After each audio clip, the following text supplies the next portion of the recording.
how is everybody doing? We're back for another one of our fun interviews, and this time we're with a author, writer, award winner.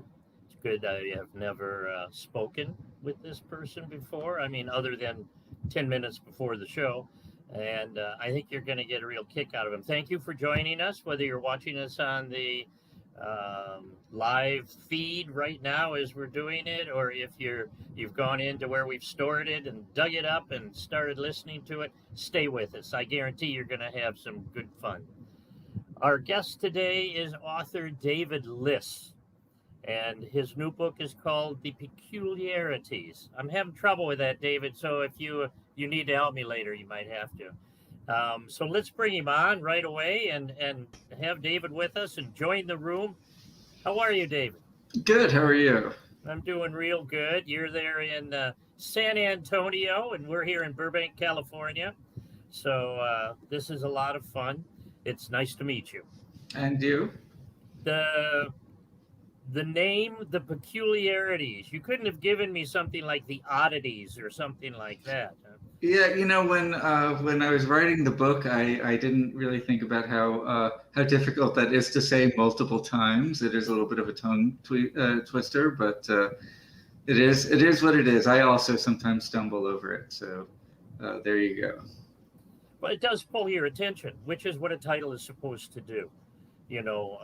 One of my rules for a good book cover, and I really like your book cover, by the way, is that you need to be able to see the title or the author's name from a distance when it's sitting on a shelf across from you. And you can definitely do that with your book cover. And I think that works real well for you. Yeah, it's actually, I love the cover. It's maybe one of my favorite covers of anything I've ever published. I think they did a great job with it. Well, many of the historical ones you wrote before, they either are or they're made to look like pieces of old famous fine art paintings, correct? Yeah, I don't think I've ever had any actual. No, I've had some period art, yeah. But normally it's something that's more meant to be evocative of the period rather than something from the period. You're kind of, I guess it's your love. Your love is really into historical writing, right? Fiction, but historical bit, right? I started out writing kind of straight historical fiction, and most of my novels, or why don't we say the majority, have been that. But I've also done, contemporary crime. I've done middle grade science fiction. This is, I think, my second historical fantasy. So I have lots of interests, and I've been lucky enough to get to play around with a lot of them. Is this your first venture into supernatural? No, I wrote a novel probably around 10 years ago called The 12th Enchantment, which was also about historical magic.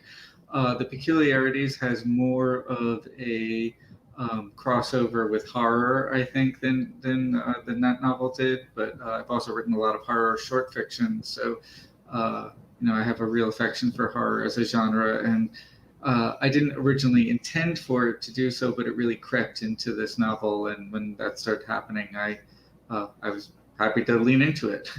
You ran with it. What the Yeah, heck? that's right.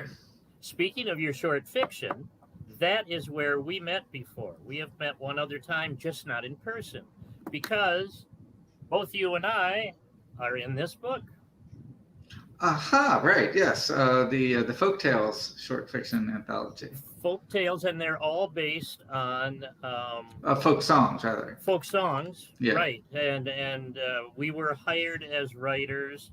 I hate to say hired, kind of chosen by Jonathan Mayberry, the editor, to pick a song from the child's list of folk songs. Child being the person who categorized them, and write a short story that pertained to the song or that tied in some manner. You did Sweet William's Ghost, I believe. That's right.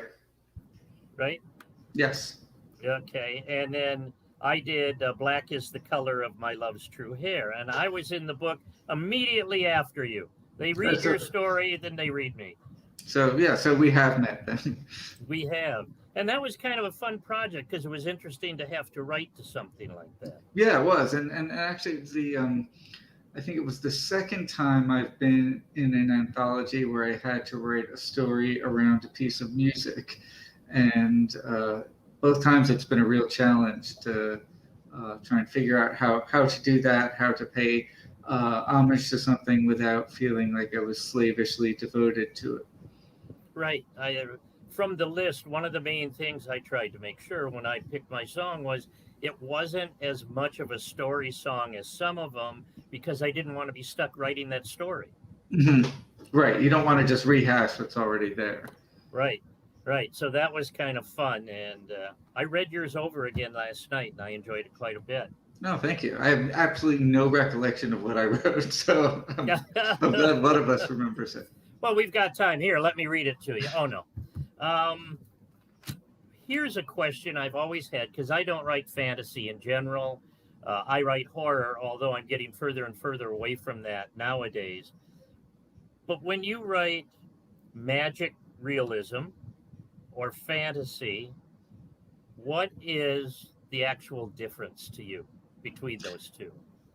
So I tend to, I mean, I think lines are blurred and a lot of it is one person's opinion. But to me, that magical realism is, it has a kind of non-Eurocentric feel to it. So a novel like this, which is set in London and deals mostly with European people, to me that doesn't feel like magical realism to me. It feels like fantasy, and fantasy is much more like, I guess fantasy is very comfortable for me because I feel like historical fiction is essentially fantasy set in the real world, and it operates on many similar principles. It's mostly about you have to do a lot of world building. You have to introduce your readers to concepts and culture and institutions that they may not be familiar with, and bring them up to speed very, very quickly. And so that's just an idiom that I've worked in before and feel very comfortable with. It's like, to me, the magical realism when people write that, and there's some very big magic realism out there. Um, but in magical realism, it seems like anything can happen at any time. Fantasy's not quite like that, right? Well, I think that's right. I think magical realism often has a kind of um, almost there are elements of the miraculous in it, and to me, I differentiate between miracles and magic. And I think I even talk about this in my novel, is that miracles are things that happen outside the realm of possibility. If your car turns into a tiger, that's a miracle because that's not something that can actually happen. Whereas magic, within the Western tradition, real magic, as real people who really lived practiced it, which is what the Peculiarities is largely concerned with, is about working within reality. So you can use magic to make things happen that can happen, such as earning money or falling in love or having a safe journey. That it assumes that you're staying within the bounds of reality, but you're just putting pressure on how things happen or how much something's happening. It's like the balloon. You're pushing the sides out a little bit, but it's all still contained in the balloon Right. itself. Right, and within the magical tradition, there are things that might be considered outside the normal realm of perception, like summoning spiritual entities or astral projection or things like that. But those are assumed to be part of reality and things that are governed by laws and rules. And within magic, you're still bound by all these rules. It's just that they're different rules than most people are aware of. Right. It's a select group of people or a select caste or whatever of people. But With right, so witchcraft. it would be like chemistry, right? You can do things in chemistry if you know what you're doing, but you have to know the rules. Right. And regular people that don't know chemistry can believe it or not, but it exists no matter Exactly. what their belief is. Right. How much does like alchemy come into play for your stuff? Because isn't that a real, not real kind of thing? Yeah, alchemy is of course a big part of the Western magical tradition.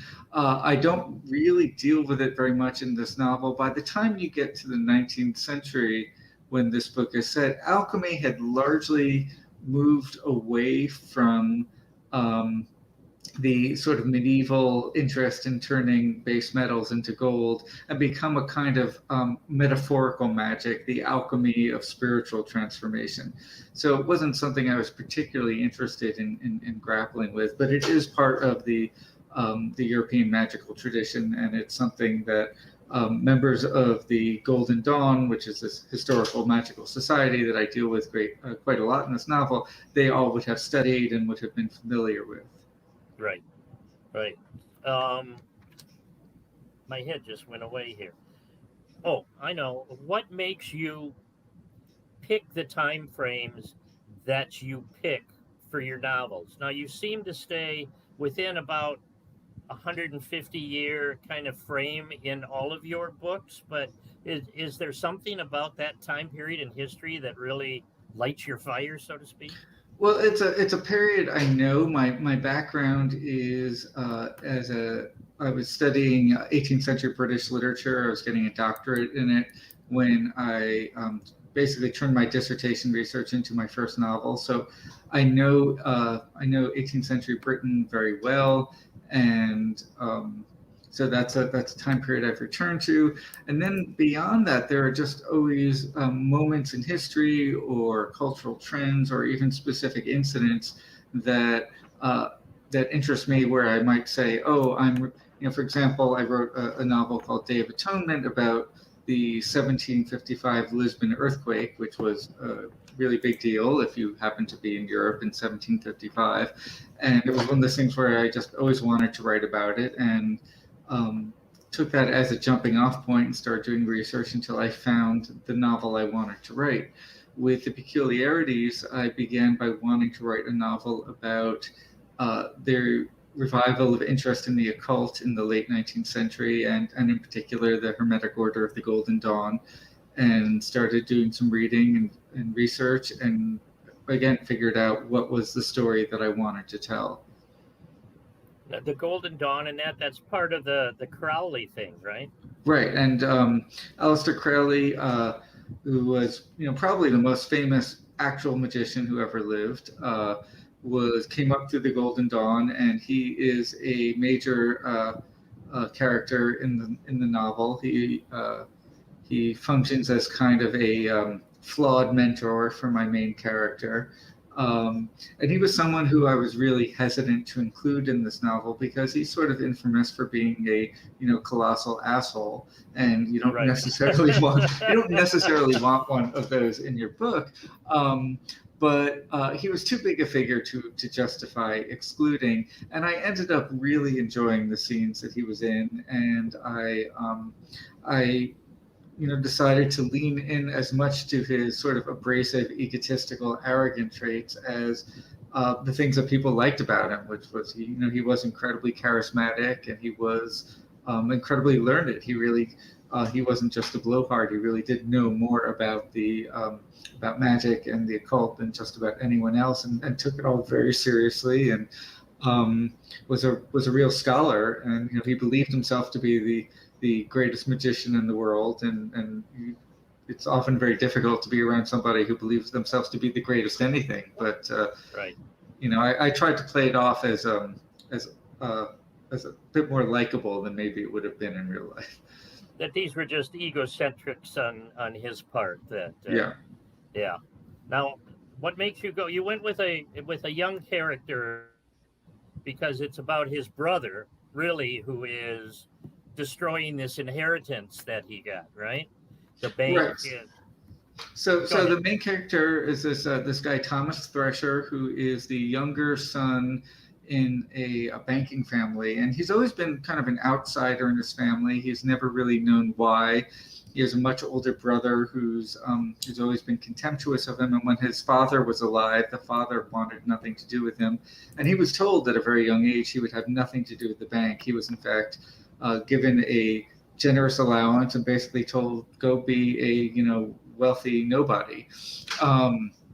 And he, at the beginning of the novel, his father has died, and it's a stipulation of the will that he has to learn the business. And he comes in as a junior clerk and absolutely hates this position and hates being part of the bank. But he stumbles across a document about an old friend of his who disappeared, who the bank has bought up all of this old friend's wealth. His debt, rather. The bank has bought up this friend's debt, and he becomes interested in trying to figure out why. And that is the mechanism that gets the plot of the novel moving. How much of what you're writing, when you write something like this, in the back of your head, you've got real day events going on? The analogy between, well, somebody in charge of something and he's got family members or friends that they're forgiving debts, or any other part of the story. Does that play a large role when you're doing it, or is it mostly subconscious to you? I try and keep in mind all of my characters' motivations, and I try to think of them as real people in a real world, in terms of trying to figure out what they would care about and what would motivate them. Stories are only interesting if the characters in the stories are interesting, and the characters are only interesting if their relationships with each other are interesting. So you always have to think about how everything's connected and what's driving them, and what's going to grab the reader's interest and make them care enough about this character that they want to keep turning pages. So you try and keep it all in your head at one time, which isn't always all that easy, which is why there are notes. To me, it's thinking of them as real people with real concerns is what makes it interesting. So you're not really working on trying to do modern and that time period analogies as you're writing along. No, I operate within the time period that I'm writing about, and I try to think as the characters would in that as best I can, try and figure out what would have motivated them and how they would have understood the world in that period. Your research has got to be incredible. How many times have you been lost down the rabbit hole of research? I'm actually pretty resistant to that, because once I start to figure out what my book is about and who my characters are and what the story I want to tell is, I get very impatient with research. I want to start writing. And so I always, my motto is that I do enough research so that what I don't know is no longer getting in the way of the story I want to tell. And once I know enough that I can actually write my story, I get started, and then I'll continue to do research as I write. There are things that I will eventually need to know, but I don't necessarily need to know in order to get the shape of the story. So I can research and write simultaneously, but I'm always eager to get started. I'm not one of those people who can just research for months and months and months and put off writing. I want to tell the story. Yeah, and your research as you write then on a lot of the stuff.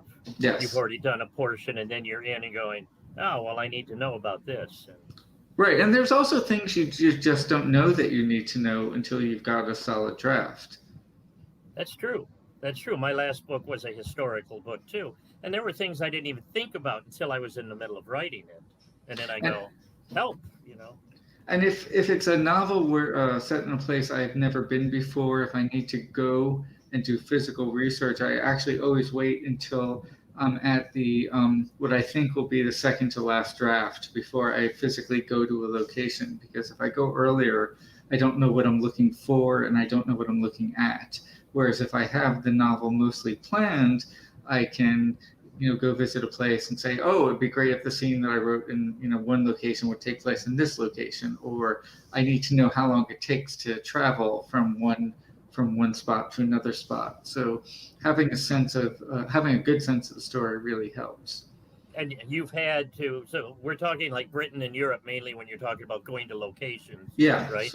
So yes. Have you had to adjust your writing to fit the location, or do you say it's fiction, a little fudging here and there won't hurt? No, I'll definitely change things based on what I see. More often, it's a matter of, so for example, in my book Day of Atonement, which was set in Lisbon, I took a trip to Lisbon, and I saw some locations, and I thought, oh, the scene where these two characters get into a fight, it would be great if it took place on this street, under this bridge. And so I might rewrite a scene to take advantage of the geography. There was also in that book, I needed to find a convent that had not been destroyed in the earthquake, and finding anything that hadn't been destroyed in the earthquake is actually kind of a trick. And so I went into that trip knowing that there were certain things I had not yet figured out. And I needed to go there and get information that I hadn't been able to get from any other source. Do you find yourself set in a pattern when you're writing? For instance, you said, if I'm going to go someplace, I like to do it when I know I'm down to the second to last draft. How many drafts do you do? And is it usually in the same thing, or have you fallen into a pattern that works for you, or does it really vary from book to book? For the most part, I have habits that are now pretty well ingrained. I tend to write first drafts as quickly and roughly as possible. I first do an outline, and then the rough draft is kind of a proof of concept. And I will then revise over a very long period of time. And it's impossible for me to say how many drafts I do. I just rework and rework for a very long time. Because much of it is reworking sections, right? Much of it is reworking but sections. It's also, yes. But the rough draft is really not something I know people who their first draft is a near final draft, and the revision is to just polish it. And we before we started, we were talking briefly, and you mentioned our mutual friend Joe Lansdale, and I know he works that way. That he, right. His first draft is like a penultimate draft for him, and the second draft is just polishing. I just could never work that way. That's just not how it's not how my brain works. How much of your story is in your head before you do your outline? I don't know how you could do a book like yours without an outline anyway, because of the historical facts and everything along that line that needs to come together. But how much of the story do you already have told before you put pen to paper or finger to keyboard? So it's a cumulative process. I'll when I'm doing research, I'll start to have ideas for characters, and I'll take notes on that. And once you start to have ideas for characters, then you figure out what their motivation is going to be, what their goals are, what kind of obstacles they're going to have, and then I begin to think of, well, what are some major milestone events I want to have happen in this novel? What are the big turning points? And so that's how I'll start to build an outline, is based around my ideas for character and major turning points in the story. And from that, I'll build an outline. And then once I have the outline, I'm ready to start writing. And once I start writing, all bets are off. My outline will eventually, large portions of it will go out the window, and huge things will change, and characters will become different people than I intended. And that's fine. I like to know where I'm going, but I don't necessarily have to go where I think I will. What part of that process is the most fun for you? A lot of people I know will talk about just like the thrill of discovery, of having characters, writing a scene in which unexpected things happen. And there is a lot of fun in making connections and writing a scene, just suddenly having a fantastic idea for how things can go differently than you planned. But I actually really love, more than anything else, writing the scenes that I've been building up to, where I know there's going to be a big character moment, or there's going to be a big shift in the dynamics of the story, and characters will come together or break apart or do unexpected things. And for me, there's as much pleasure in writing those moments as there is if I'm reading a book that has them and reading it. They're the moments I like best in story. And so creating them is always enjoyable for me. Or even if I'm revising a draft, I'm always really, really happy to get to particular scenes, which I feel really dynamic for me. It's like that's your end point, even though it's not an end point because you wanted to get there so bad. Right, but it's like that's the stuff that's why I'm in it. Like it's moments like that make me want to keep writing. Now, how far ahead do you think out books? Obviously, this book was gone to the publisher long before it came out. It just came out in the last month. So, but they've had it for months.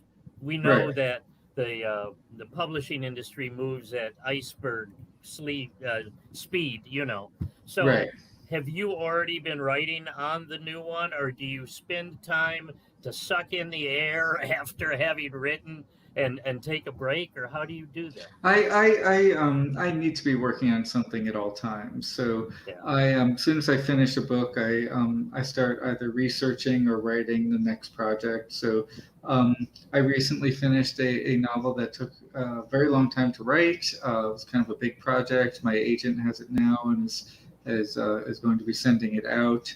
And while that's happening, I've started another book. So there's always something going on. I'm, otherwise I don't have anything to do with my mornings. So, But you don't have any problem bopping your head from one thought process to another. no, and it's very easy for me to shift gears. And in fact, I almost always have a side project going on. I've written a lot of comics. Right now, I'm doing work in the video game industry, so it's very easy for me to put down, a novel set in 19th century London and take a short break and then start working on a script for a science fiction video game. And once especially once I know what the voice is, it's very easy for me to pop in and out of it. Yeah, and then suddenly you're writing Spider-Man or something, because you've done that, right? Exactly. It's something that has happened. Yes. The book is The Peculiarities. Couple of quick facts that I found about you that I was fascinated by them. At one time, you were an encyclopedia salesman. Yes, I did door-to-door encyclopedia sales.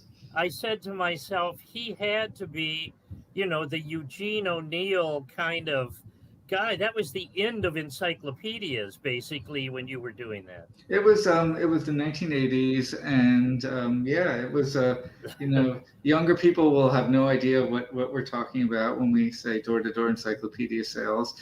But in fact, my novel, The Ethical Assassin, is based on experiences I had while doing that. It was a pretty crazy experience. Yeah, well, I'll bet it was. And then the internet came along and killed encyclopedias. Yes. Because you can look up anything you want. You don't need the book. I remember every year waiting for the almanac That's for right. the new one. Yep, for the set. And also, I read a remark by you, but you had been given from the UN convention the Artist for Integrity Award, and you were like, I'm not quite sure what that is. So that was, I'll just very quickly tell you, I got an email one day from the United Nations saying we want to fly you to Bali for to participate in this anti-corruption conference. And I called my agent and said, what is this? And she said, ignore it, it's a scam. And I was like, I'm just it doesn't quite ring true. And I did a little research and it wasn't a real thing. So I ended up going to this convention in Bali and hanging out with a group of artists, musicians, actors, film directors. And I've still assumed they just they saw I had the word corruption in one of my novels and picked me out of a hat. You didn't have to wear a robe or a big medal or anything like that. No. But it was a remarkable thing. I'll bet. I mean, Bali, come on. That's got to be fun. It was. Well, it's been a pleasure, sir, talking with you. That's my get in close. It's been a pleasure talking with you. The name of the book is The Peculiarities. It's by author David Liss. And I can't thank you enough for coming on board. Best of luck with the book. And well, thank you, and thanks for having me. I hope the next one takes off and runs too. All right. Well, thank you. Thank you.